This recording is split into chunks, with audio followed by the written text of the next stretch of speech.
Skill মাইগ্রেন্টরা যখন holiday যান বাংলাদেশে বা যে কোনো দেশে যখন যান হলিডেতে, তখন ওনাদের একটা প্রশ্ন থাকে যে কি ডকুমেন্ট নিয়ে যেতে হবে সাথে করে।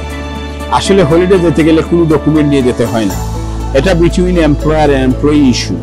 আপনি হলিডে রিকোয়েস্ট করবেন এমপ্লয়ারকে, এমপ্লয়ার আপনার হলিডে অ্যাপ্রুভ করবে, সেটাই আপনার অ্যাপ্রুভেল এবং সেটা আপনি যাবেন। আপনার আসার সময় কোনো কাগজ দেখাইতে হয় না।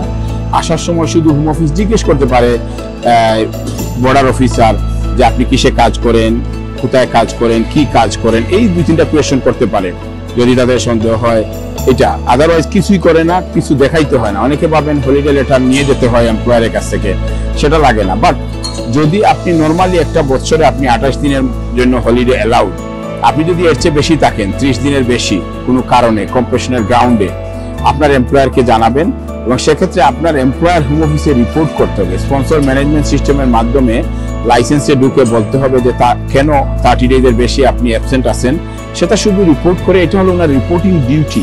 বাট এটা হোম অফিসের কোনো ইস্যু না যে আপনি এয়ারপোর্ট আসলে আপনি আটকাবে, হয়তো 2-3 মাস পরে আসতে জিজ্ঞেস করতে পারে কেন 3 মাস বেশি থাকলেন, সেক্ষেত্রে আপনি বলতে হবে যে আপনি কেন থাকলেন 3 মাস বেশি।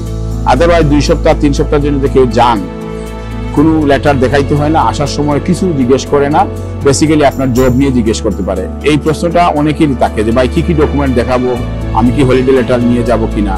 আপনাদের হলিডে লেটার নিয়ে যেতে হবে না, এটাই আমি বললাম আজকে। আপনাদের হলিডে ইস্যু নিয়ে অনেক প্রশ্ন থাকে, আর এটা স্পন্সর ম্যানেজমেন্ট সিস্টেমে কিন্তু রিপোর্ট করতে হয়। কেউ যদি 28 দিনের বেশি কোনো কারণে, যে কোনো কারণে কাজে না থাকলে এটাকে রিপোর্ট করে জানাইতে হয় স্পন্সর ম্যানেজমেন্ট। আদারওয়াইজ হলিডেতে কোনো কাগজ নিয়ে যেতে হয় না। Thank you.